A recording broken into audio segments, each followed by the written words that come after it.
States. It's Mark from the United States.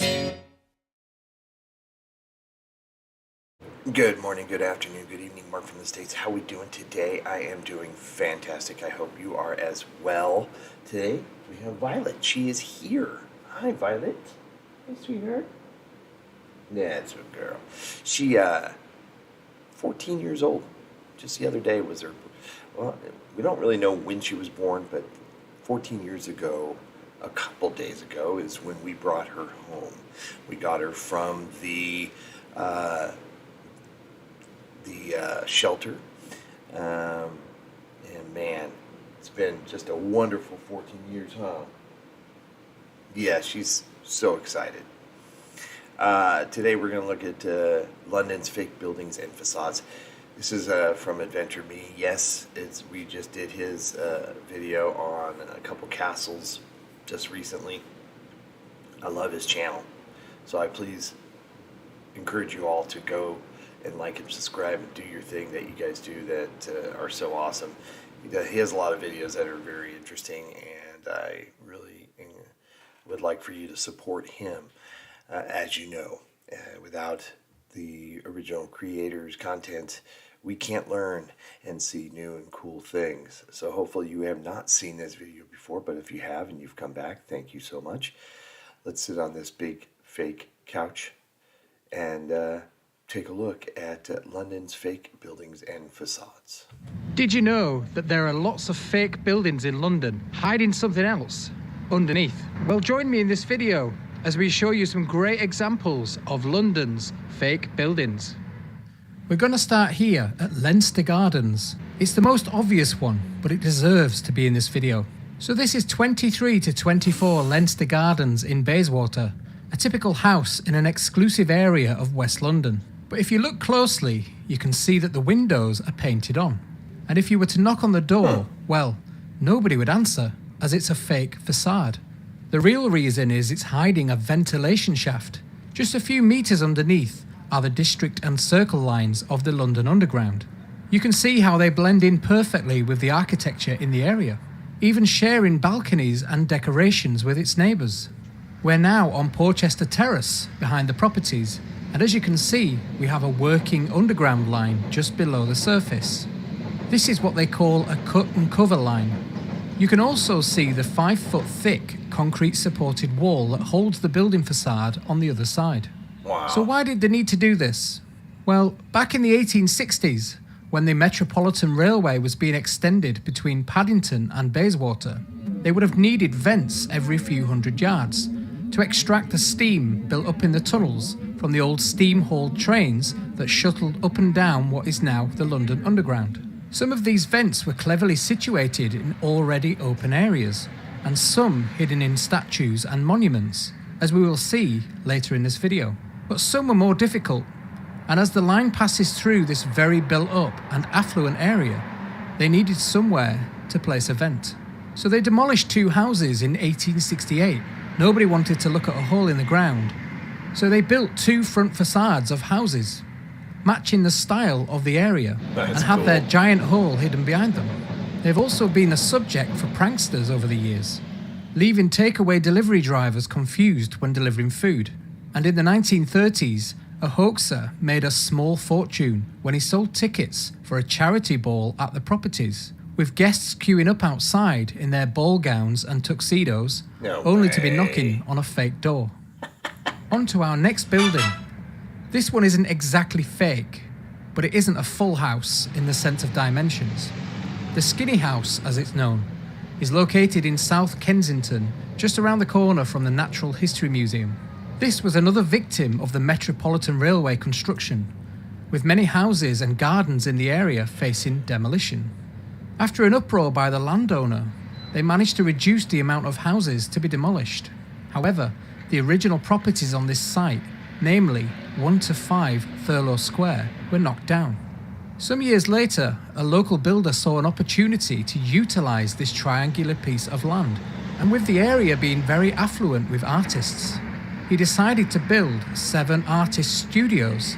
The building is now flats and only 6 foot wide at its narrowest point, Wow. growing to 34 foot at its widest.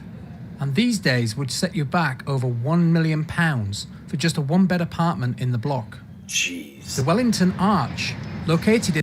That is absolutely bonkers. I mean, if you're an artist, I guess that's what you do, but just being able to live in a 6 foot wide reminds me, there's some places in New York City that aren't fake, that are tiny. They're like the size of a closet that people will pay a lot of money to live in. It's just mind-boggling sometimes the amount of money that these things fetch. Man, how does an artist afford £1 million for a place? Wild. In the middle of Hyde Park Corner roundabout, built in 1825 as an intended outer entrance to Buckingham Palace. It was repositioned from the actual Hyde Park Corner in the 1880s due to a new road scheme. But what has this got to do with anything, I hear you cry? Well, this is not just a monument to the Duke of Wellington. It's also technically not a building, but it did house a police station in there. So let's not get technical. It actually houses a vent inside the southern pier of the arch for, you guessed it, no, not the underground, but a road underpass built in the 1960s that runs underneath where the roundabout now stands. The part of the monument that used to house a police station was gutted and a vent built inside and up to the roof to vent out the car fumes from the Piccadilly Road tunnel via a shaft. There are no obvious signs of the vent other than the metal grille at the top of the building and an open vent on the roof. Huh. This lovely column in Paternoster Square, just around the corner from St Paul's Cathedral. And again, not a building. Shh. It was designed by Sir William Whitefield and opened in 1996. Made of Portland stone and topped by gold leaf. But other than being a memorial for the fires of London, its main duty is to serve as a ventilation shaft for a service road that runs beneath the square. If you look closely, under the feet of people enjoying their lunches, you can see the grills around the whole monument, venting out toxic fumes to make their avocado sandwiches actually taste like something. Also, this sculpture, definitely not a building, just around the corner from...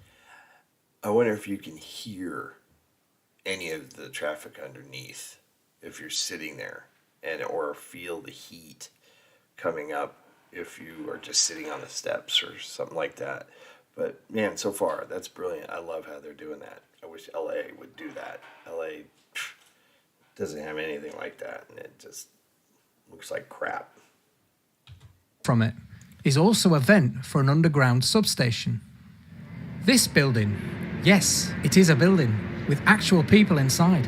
Located on the corner of the Strand and Craven Street, is now an office block, but attached to the building and located just behind are these 4 shafts emanating from the rooftop, cleverly disguised as part of the building and resembling a somewhat small version of Battersea Power Station. These are in fact 4 ventilation shafts for the nearby Charing Cross station. In fact, they were built to extract the heat from the underground platforms, and upon passing would be barely noticed at all. This is the James Henry Greathead statue, located on a traffic island in the middle of Cornhill, opposite the Royal Exchange. Built in 1994, it features 2 plaques on either side, one dedicated to Greathead, who was chief engineer and inventor of the travelling shield, used on the cutting of tunnels for London's deep-level tube system. And on the other side is a carved stone badge for the City and South London Railway Company. But its main function, again, a vent, as can be seen at the top of the monument, just below the statue plinth, this time for Bank Station, situated directly beneath our feet and this whole area. This was a later additional vent, added to meet modern safety standards after the King's Cross fire in 1987. A very inventive but expensive way of hiding a shaft, as with all these buildings in London. I can't help but think if it was up north, they would just have enough money given to paint a pipe sticking out the ground. Our final mention is this unobtrusive little building, sandwiched perfectly between the historic Tower of London and Starbucks. This is a 1920s replacement for a much grander building that stood close by, and it was used as an entrance to the first ever tube railway, constructed in 1870. It was the Tower Subway, a a 410-metre underground narrow-gauge railway that crossed the River Thames. It only lasted for 1 year before being turned into a pedestrian tunnel. But this was also short-lived, as the opening of the nearby Tower Bridge in 1894 caused a massive drop in income for the dark and dingy tunnel. Its later use was for the London Hydraulic Power Company, and today it's used to carry water mains and communication cables across the river. This is also linked with our previous entry, as James Greathead used his famous wrought iron tunnelling shield to bore through the clay of the River Thames. If I've missed any fake buildings in London, or if you know any elsewhere in the UK, let me know in the comments below. Check out more of my videos here, and I'll see you in the next adventure. Thank you, sir. I appreciate your videos. Please go support Adventure Me, please, please, please, and do your thing. Interesting. I love the fact that they actually really made a point to hide those vents and shafts and just the things that are needed to have, mainly like underground railroad, you know, the tube and whatnot. You go and look in places like New York and Chicago, you see you see it in all the TV shows, the steam just coming up through the manhole covers, you know, and it's kind of an iconic picture of just this, you know, steam coming up through the street at certain points of the day. And while I guess that's kind of cool, but this is actually brilliant to kind of incorporate it into the architectural of the area or into the statue or arches or memorials or whatever. I think it's pretty awesome. So you're not seeing it. I would rather it have it like London does it than, say, you know, one of our big cities like New York or Chicago that allows it to just kind of seep up through the city streets. But to each his own, I guess. Very cool video. Interesting. Something different. Thank you so much, sir, for the video. Please, again, go support. Violet, did you like it? She loved it.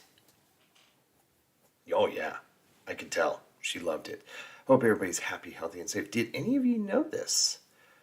Did any of you even notice? And here's the thing. Now you will go buy those things and you'll go,